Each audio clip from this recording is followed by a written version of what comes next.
Cette fois-ci, la limite de x moins pi sur 4 sur racine carrée de 2 cos x moins 1 quand x tend vers pi sur 4. Donc si on remplace x par pi sur 4, on a pi sur 4 moins sur pi sur 4 égale à 0. Donc est égal à 0 sur... On sait que cosinus de pi sur 4 est égal à racine carrée de 2 sur 2. Donc, si on remplace le dénominateur x par pi sur 4, on a cosinus de pi sur 4 est égal à racine carrée de 2 sur 2 multiplié par racine carrée de 2 est égal à 2 sur 2 est égal à 1 moins 1 égale à 0. Donc, c'est une forme indéterminée. Donc, on a ici la limite quand x tend vers pi sur 4, cette fois-ci. On sait bien que les propriétés sur les limites, c'est la limite de sinus de x sur x quand x tend vers 0 est égal à 1. La limite de tangente de x sur x quand x tend vers 0 est égal à 1. Et la limite de 1 moins cos de x sur x au carré quand x tend vers 0 est égal à 1 demi. Ici, on veut calculer la limite d'une fonction trigonométrique, mais quand x tend vers x0, x0 différent de 0. On a x cette fois-ci, x0 est égal à pi sur 4. Donc on sait que cosinus de pi sur 4 est égal à racine carrée de 2 parce que les cosinus égale pi sur 4, égale pi sur 3, égale pi sur 2, et égale pi sur 6, ainsi que les sinus, il faut les apprendre par cœur. Cosinus de pi sur 4 égale racine carrée de 2 sur 2. Puis on a les fonctions, les cosinus, les sinus en pi sur 3, pi sur 2, pi sur 6. Ce sont des valeurs usuelles qu'il faut apprendre par cœur. Cosinus de pi sur 4 égale, cosinus de pi sur 2 égale à 0, sinus de pi sur 2 est égal à 1. Ce sont un tableau qu'il faut apprendre par cœur. Tableau des cosinus et des sinus en des points particuliers. Pi sur 4, pi sur 3, pi sur 6 et pi sur 2. On a cosinus de pi sur 6 égale à racine carrée de 3 sur 2, cosinus de pi sur 4 égale à racine carrée de 2 sur 2, cosinus de pi sur 3 est égal à 1 demi, cosinus de pi sur 2 égale à 0, sinus de pi sur 6 égale à 1 demi, sinus de pi sur 4 est égal à aussi à racine carrée de 2 sur 2, et sinus de pi sur 3 est égal à racine carrée de 3 sur 2, et sinus de pi sur 2 est égal à 1. En utilisant le cercle et en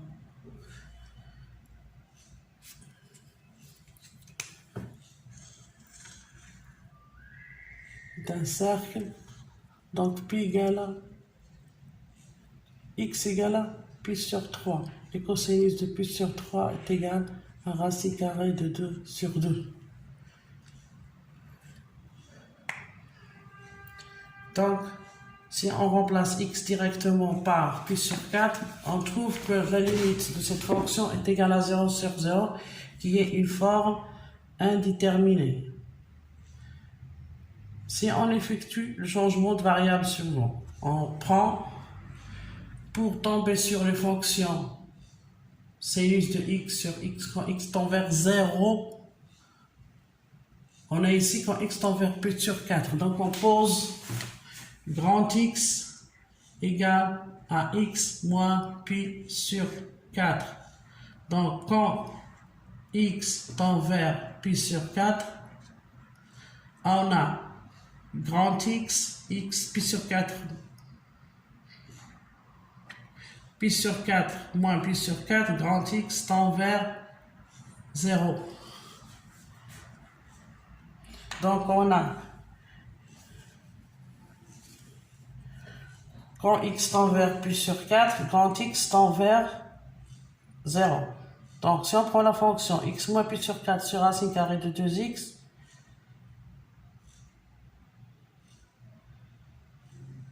moins 1, et on remplace, donc, on effectue un changement de variable en sachant, en posant grand X est égal à x moins pi sur 4, c'est-à-dire que petit x est égal à grand X plus pi sur 4.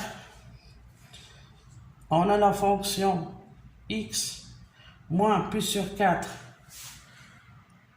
est égal donc à la limite x moins pi sur 4. X moins pi sur 4, c'est grand X sur racine carrée de 2 cosinus.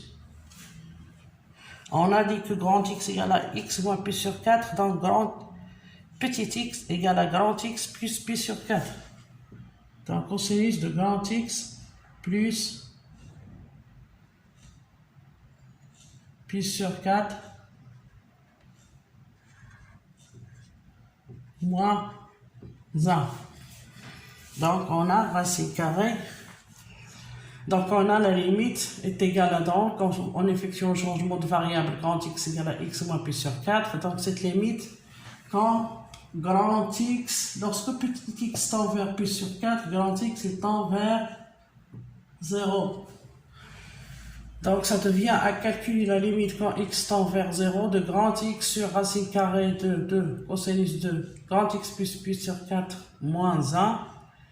Et on sait que cosinus de A, ça c'est cosinus de x plus pi sur 4. Et on sait que cosinus de A plus B est égal. C'est les propriétés des fonctions trigonométriques.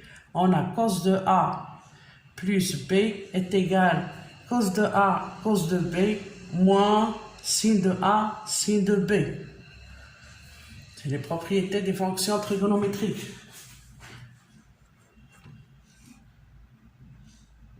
Donc est égal à la limite quand grand X tend vers 0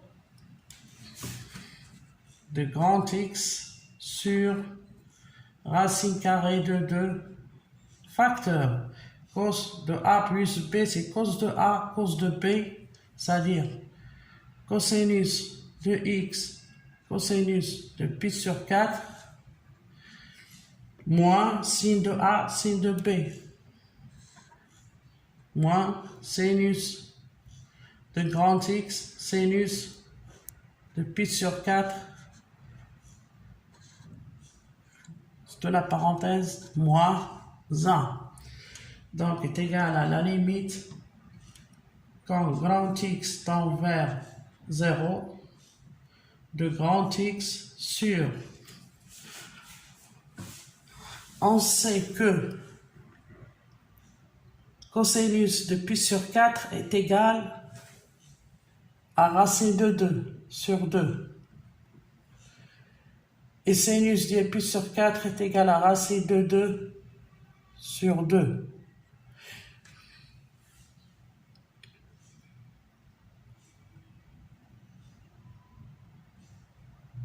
Donc en remplaçant par racine carrée de 2 sur 2 cosinus de x sur x, donc on aura la limite quand x tend vers 0, racine carrée de 2 facteur.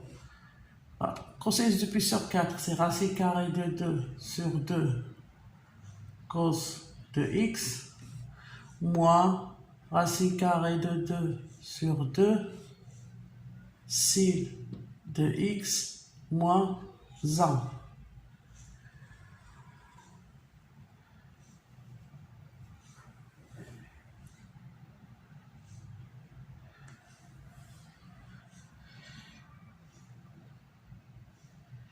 Donc, on multiplie racine carrée de 2 par racine carrée de 2 sur 2. On aura donc 2 sur 2 est égal à 1. Donc, est égal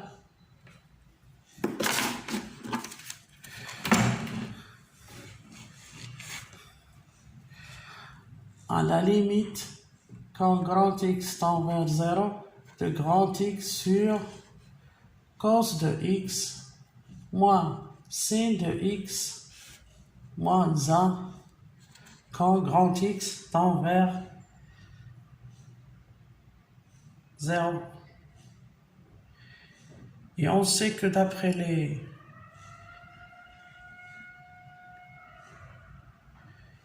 donc si on remplace X par 0, on aura ici 0 sur 1 moins 0 moins 1 c'est 0, c'est toujours 0 sur 0, c'est une forme indéterminée. Donc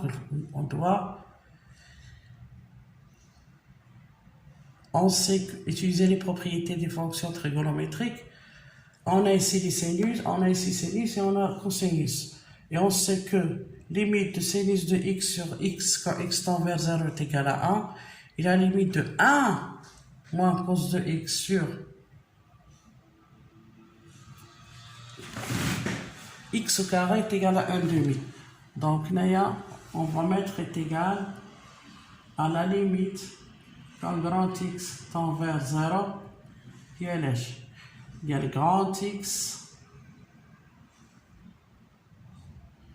moins pour multiplier le dénominateur par moins 1. De 1 moins cosinus de grand X plus sinus de grand X en multipliant en haut et en bas par moins 1. Donc c'est égal à moins la limite de x sur 1 moins cos de x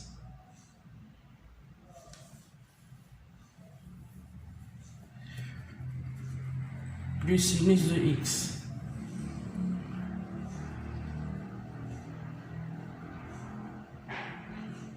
Donc, si on divise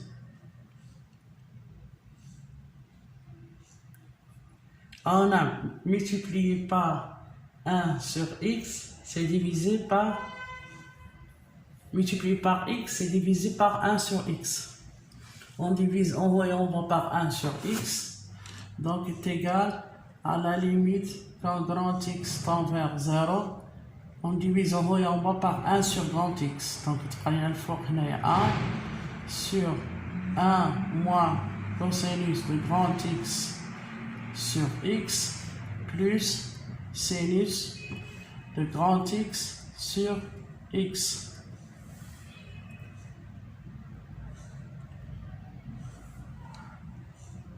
On veut faire apparaître ici en 1 moins cos de x sur x au carré.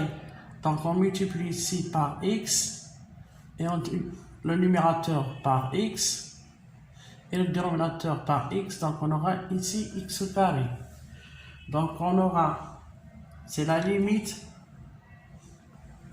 de 1 sur x facteur de 1 moins cos de x sur x carré plus sinus de x sur x quand grand X tend vers 0. Ça tend vers 1. 1 moins cos de x sur x carré, ça tend vers 1 demi. J'ai oublié le moins. Et x fois 1 demi, c'est-à-dire 0 fois 1 demi, égale à donc à 0. Donc, ça va tendre vers 0 plus 1. Le dénominateur a dit qu'on 1. Le numérateur, on a moins 1. Donc, cette limite est égale à moins 1. Donc, la limite, quand x tend vers pi sur 4 de x moins pi sur 4 sur racine carrée de 2 cosinus de x moins 1 est égal à moins 1. Qui était au début une forme indéterminée. Donc, qu'est-ce qu'on a appliqué ici pour calculer cette limite? On a x tend vers pi sur 4. Et on sait que les limites, les formes, les propriétés des limites des fonctions trigonométriques sont la limite de sinus de x sur x quand x tend vers 0 égale à 1. Et la limite de tangente de x sur x quand x tend vers 0 égale à 1. Et la limite de 1 moins cos de x sur x au carré quand x tend vers 0 est égal à 1 demi. Mais c'est toujours quand x tend vers 0. On a ici x tend vers plus sur 4. Donc on fait un changement de variable. On prend grand x égale à x moins plus sur 4. Donc lorsque petit x tend vers plus sur 4, on aura grand x tend vers 0. Et on remplace donc le petit x. On a dit grand x égale à x moins plus sur 4. Donc petit x égale à grand x plus sur 4. Et on remplace dans cette fonction petit x par grand x plus sur 4. Et on a donc, c'est la limite de x, quand x tend vers 0 de x sur racine carrée de 2 cosinus. Petit x c'est x plus 4 moins 1.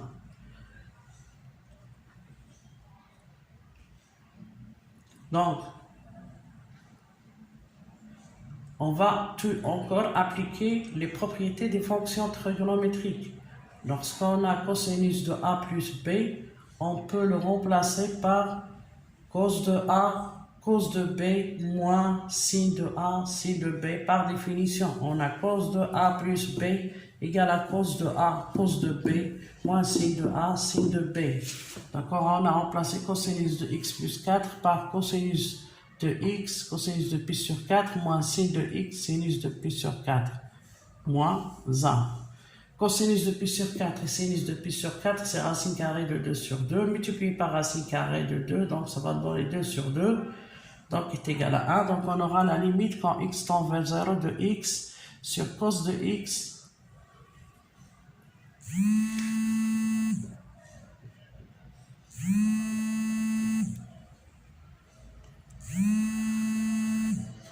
j'ai fait une erreur ici. On travaillait sur grand x.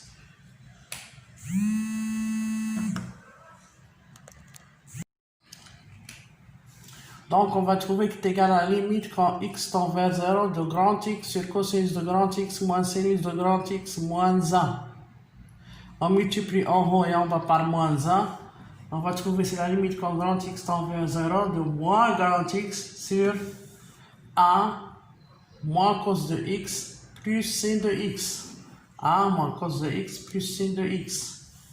On divise en haut et en bas par grand x. Donc on aura ici, c'est moins 1 moins cosinus de x plus sinus de x, le tout sur x. C'est-à-dire 1 moins cos de x sur x plus sin de x sur x. 1 moins cos de x, on connaît la limite de 1 moins cos de x sur x au carré. Donc on multiplie ici par grand x, ici par grand x. Donc ça va devenir la limite quand x tend vers 0 de x, facteur de 1 moins cos de x sur x carré, plus sinus de x sur x. 1 moins cos de x sur x au carré, ça tend vers 1 demi. Et x multiplié par 1 demi, c'est-à-dire 0 multiplié par 1 demi, c'est 0. Plus 1. Les limites de sinus de grand x sur x, quand x tend vers 0, on sait que c'est égal à 1. Donc on aura 0 plus 1 est égal à 1. Et au numérateur égal à moins 1. Donc la limite quand x tend vers pi sur 4 de x moins pi sur 4 sur racine carrée de 2, x moins 1, quand x tend vers pi sur 4 est égal à moins 1. J'espère que c'est bien clair. Calculons la limite, cette fois-ci quand x tend vers moins l'infini, de x sinus de 2 sur x plus 1. On sait que les propriétés sur les fonctions de limite, c'est la limite de sinus de x sur x tend vers 0 est égal à 1. On a ici quand x tend vers moins l'infini. Et on a ici sinus de 2 sur x plus 1. Lorsque x tend vers moins l'infini, on a 2 sur x plus 1, ça tend vers 2 sur moins l'infini est égal à 0. Donc on aura, lorsque x tend vers moins l'infini, 2 sur x plus 1 tend vers 0. Donc si on effectue un changement de variable et on prend grand x égale à 2 sur x plus 1.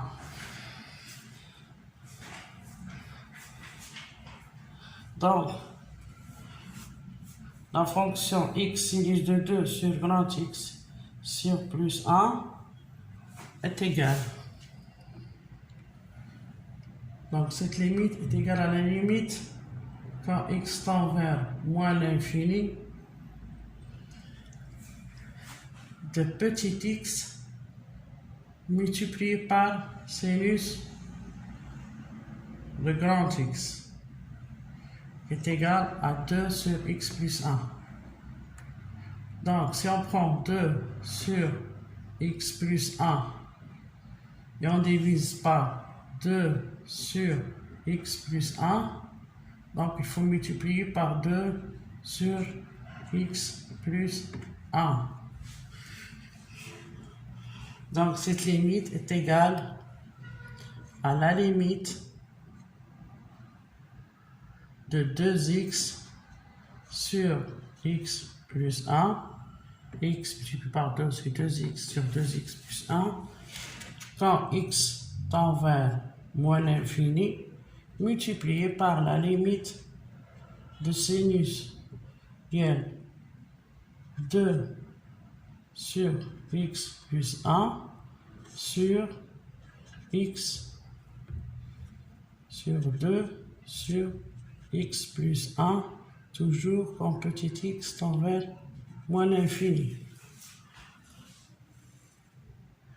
Quand x tend vers moins l'infini, la limite, quand x tend vers moins l'infini, égale 2x sur x plus 1, cette fonction est égale à 2x sur x, est égale donc à 2. En simplifiant, en voyant en bas par x. Et la limite, égale sinus, égale 2 sur x plus 1 sur 2 sur x plus 1 quand x tend vers moins l'infini est égal à la limite en posant la variable grand X est égale à 2 sur x plus 1. Donc, lorsque petit x tend vers moins l'infini, on aura 2 sur moins l'infini, donc on a grand X tend vers 0. Et en remplaçant donc grand X, 2 sur x plus 1 par grand X, on aura donc c'est la limite de sinus de grand X sur grand X quand grand X tend vers 0 est égal à 1. Donc, le produit, la limite de 2x sur x plus 1 plus la limite de sinus de x est égal à, donc, on a trouvé c'est égal à 2 multiplié par 1. Donc, la limite, quand x tend vers moins l'infini de x sinus de 2 sur x plus 1 est égal à 1. Attendez plutôt. À 2 sur 1, donc est égal à 2. Donc on a calculé la limite de, quand x tend vers cette fois-ci moins l'infini. On a x tend vers moins l'infini. Donc on sait que parmi les propriétés des limites, c'est que la limite de, on a ici sinus. On sait que la limite de sinus de x sur x quand x tend vers 0 est égale à 1. On a ici la limite de sinus de 2 sur grand x, 2 sur x plus 1. Donc, si on prend la variable grand X est égal à 2 sur x plus 1. Donc, lorsque petit x tend vers moins l'infini, 2 sur x plus 1 tend vers 0. Donc, on s'approche de la limite de sinus de x sur x. Donc, de la fonction, on multiplie en bas par, pour apparaître la fonction c de x sur x. Donc, on multiplie par haut et en bas par 2 sur x plus 1. Ici, c'est plus 1. Et on va trouver que c'est la limite de 2x sur x plus 1 plus multiplié par la limite de sinus de 2 sur x plus 1, le tout sur 2x plus 1. On sait que la limite de 2x sur x plus 1 quand x tend vers moins l'infini, si on factorise par la plus grande puissance, c'est 2x sur x, on simplifie par x, ça nous reste 2. Et la limite de sinus de 2 sur x plus 1 sur 2 sur x plus 1 quand x tend vers petit x tend vers moins l'infini, en remplaçant petit x par, en remplaçant 2 sur x plus 1 par grand X, on aura donc c'est la limite de sinus de grand X sur grand X. Et lorsque petit x tend vers moins l'infini, on a grand X est égal à 2 sur moins l'infini, il tend vers 0. Donc grand X tend vers 0, donc on sait que cette limite est égale à 1. Donc la limite c'est 2 fois 1, donc la limite est égale à 2. Voici la limite de 3x plus 1 multiplié par tangente de 1 sur x quand x tend vers moins l'infini. Donc parmi les propriétés des limites, on sait que la limite de tangente de x sur x quand x tend vers 0 est égale à 1. On a ici tangente de 1 sur x. Donc lorsque x tend vers moins l'infini, 1 sur x, ça tend vers 1 sur moins l'infini, c'est 0. Donc on aura, c'est la limite de 3x plus 1 quand x tend vers moins l'infini de la limite de 3x plus 1 multiplié par tangente de 1 sur x, on divise par 1 sur x et on multiplie par 1 sur x. Donc est égal à la limite quand x tend vers moins l'infini de 3x plus 1 sur x multiplié par la limite quand x tend vers moins l'infini de tangente de 1 sur x sur 1 sur x. Cette limite, on a la limite de 3x plus 1 sur x quand x tend vers moins l'infini. On multiplie par les polynômes au moins l'infini, on factorise par la plus grande puissance, on aura 3x sur x, on simplifie par x, donc il nous reste 3. Et la limite de tangente de 1 sur x sur 1 sur x lorsque x tend vers moins l'infini, si on prend petit t est égal à 1 sur x, donc on aura, c'est la limite 1 sur x égale à t, donc c'est tangente de t, 1 sur x égale à t sur t, et lorsque x tend vers moins l'infini, on a t tend vers 0. T, lorsque la limite tend vers 0, est égal à 1. Donc c'est le produit de 3 fois 1, c'est 3. Donc la limite de 3x plus 1 multiplié par tangente de 1 sur x, quand x tend vers moins l'infini, est égal à 3.